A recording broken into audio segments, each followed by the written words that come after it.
تو جو امپورٹنٹ کام ہر سچویشن میں کرنے والا ہے وہ ہے پرسپیکٹو. آپ اس واقعہ کو کسی اور پرسپیکٹو میں ڈالیں گے آپ کو غصہ نہیں آئے گا. اور ایکسیپٹنس بڑھا لیں اپنے اندر. ایکسیپٹنس وہ چیزیں جو آپ کنٹرول نہیں کر سکتی انہیں ایکسیپٹ کر لیں.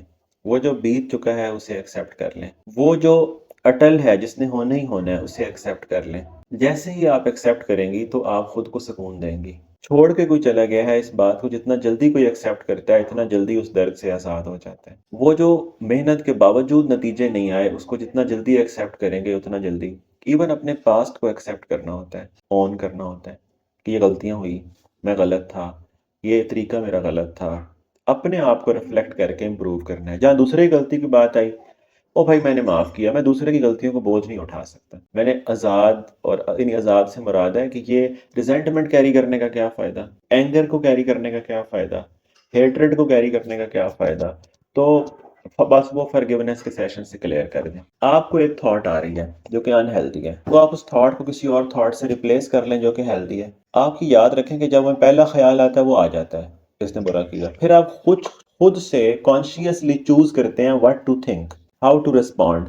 تو وہ جو آپ کانشیسلی تھاٹ کو پیدا کرتے ہیں وہ آپ صحیح والی پیدا کریں جس سے آپ کو ریلیف ملے، جس سے آپ معاملے کو پازیٹیو اور کنسٹرکٹیو وے میں دیکھیں. جب اینگر ہوتا ہے تو آپ کا سٹریس لیول بھی ہائی ہو چکا ہوتا ہے. اس کے لیے اگر آپ انسان ریگولر ایکسرسائز کریں نا تو اس کا یہ سٹریس کا لیول بھی بیلنس رہتا ہے. تو اینگر اور ایگریشن میں جانے کے چانس کم ہو جاتے ہیں، انرجیز چینلائز ہو جاتی ہیں، برین کی حالت چینج ہو جاتی ہے، نیورو پلاسٹیسٹی ہو جاتی ہے، ڈوپامین ریلیز ہو جاتا ہے، سیروٹونن ریلیز ہو جاتا ہے، کورٹیسول کم ہو جاتا ہے، خوشی کے ہارمون پیدا ہو رہے ہوتے ہیں، اینڈورفن پیدا ہو رہا ہوتا ہے، نیچرل پین کلر ہے، درد کم ہو رہا ہوتا ہے. تو آپ کو جب بھی موقع ملے دن میں آپ ایکسرسائز لے لیں.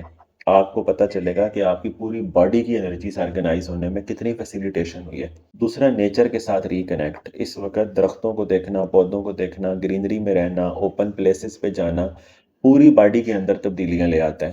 تو جس طرح آپ ہاسٹل میں ہیں یا جیسے بھی ہیں تو ان جگہوں پہ یہ مسئلہ ہوتا ہے کہ آپ کلوز ڈورز میں ہوتے ہیں اور بند کمروں میں رہیں گے تو کارٹیسول کا لیول ہائی ہو جاتا ہے. خواہ مخواہ کے موڈ میں اریٹیشن رہے گی، آپ کی اریٹیبلٹی موڈ میں آؤگی، موڈ انوائڈ سا فیل کریں گے آپ. جیسے ہی آپ اوپن پلیسز پہ نکل جائیں گے، ہوا لیں گے، درخت کے ساتھ کنیکٹ ہوں گے، گھاس پہ چلیں گے، ننگے پاؤں چلیں گے، سورج کی روشنی میں آئیں گے تو آپ کی طبیعت اور موڈ چینج ہونے لگ جائے گا. تو نیچر سے ریکنیکٹ کریں اپنی ویل بینگ کی خاطر، اپنی مینٹل ہیلتھ آپٹیمائز کرنے کی خاطر، اپنے باڈی میں کارٹیسول لیول کو بیلنس کرنے کی خاطر، وائٹامن ڈی کی خاطر. ٹھیک ہو گیا. اور دوسرا کام جو ہے وہ ایکسرسائز بہت افیکٹو ہے.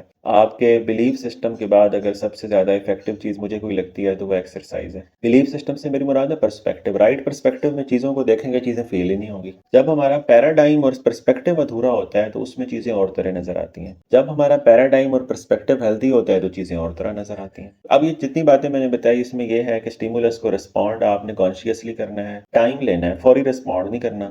یا میسج پہ لکھ کے اگلے کو بتا دیں، کانشیسلی سوچ کے پراپر طریقے سے. زیادہ رومینیشن کی ضرورت نہیں ہے، ہر جنگ لڑنے کی نہیں ہے، اس میں پڑھنا نہیں ہے. فرگیونیس کے سیشن کرنے سے بہت ریلیف ملتا ہے. آپ ریسرچز جا کے پڑھیں تو وہ پیشنٹ جو فرگیو کرنے کو تیار نہیں تھے ان کے ریکوری کے چانس کم ہیں، اور جو فرگیو کرنے کو تیار ہیں ان کے کسی ڈیزیز سے ریکوری کے چانس بھی زیادہ ہیں. اسی طرح گریٹیٹیوڈ ہے، شکر گزاری ایک پیراڈائم ہے. آپ شکر گزار ہونا چاہیں تو آپ برے حالات کے بھی شکر گزار ہو سکتے ہیں، اور آپ نہ ہونا چاہیں تو اچھے حالات میں بھی آپ کو شکر کرنے کی وجہ نظر نہیں آئے گی. ہیلدی نفسیات اس کی ہوتی ہے جس کو شکر کرنے کی وجہ بغیر کوشش کے نظر آ جائیں. گریٹیٹیوڈ جرنلنگ کا کانسیپٹ ہے. گریٹیٹیوڈ جرنلنگ یہ ہوتی ہے کہ آپ جو چیزیں اچھی لگی، جن پہ آپ شکر گزار ہیں، جس میں آپ بلیسڈ ہیں، جو چیزیں آپ پہ نوازش اور عطا ہے خدا کی، آپ اس کو لکھتے ہیں. جو کسی نے اچھا بولا، اچھا ملا، اچھی ٹپ دی، آپ اس کو لکھتے ہیں سارے کو. اور وہ جو آپ لکھتے ہیں اس سے جتنی تھراپیوٹک فائدے ہیں آپ خود ریسرچ دیکھیں، آپ حیران رہ جائیں گی. آپ کے نیورو کیمیکلز تک جو ہیں ان کے لیولز ہائی اور لو ہو رہے ہیں اور چینج ہو رہے ہیں گریٹیٹیوڈ صرف رکھنے سے. اور زمانے سے شکوہ اور گلہ اور یہ سارے مائنڈ سیٹ میں نہ پڑیے گا. اس کا سب سے پہلا افیکٹ ہی انسان خود ہوتا ہے. اس کی وجہ سے جو پہلا انسان متاثر ہوگا، یعنی اس کا متاثرہ انسان ہوگا، وہ خود ہوتا ہے جو ان جذبوں کو اپنے اندر کیری کرتا ہے. پھر جس کو چلے غصہ آ جاتا ہے تو اس کو جلدی سے ڈیفیوز کر دیں، ناراضگی ہوتی ہے فٹافٹ ختم کر دیں. اس کو کسی لانگ ٹرم پین میں ڈسٹربنس میں، انوائنس میں، شکوے گلے میں نہ لے جائیں۔ اگلا بندہ جیسا بھی ہے، ہر کوئی آئیڈیل وفادار نہیں ہوتا، اس کی جیسی بھی وفا ہے، اس کا جتنا ساری اس کی اچھائی ہے اس کو ویسا قبول کریں، چونکہ آئیڈیل، میں نے آپ کو بتایا کہ یہ بات ذہن سے نکال دینی چاہیے کہ کوئی آئیڈیل انسان ہے اور میری پسند کا 100% ہے، یا میرے جو ویلیو سسٹم ہے اس کے مطابق وہ 100% ہے، نہیں، ایسا نہیں ہوتا۔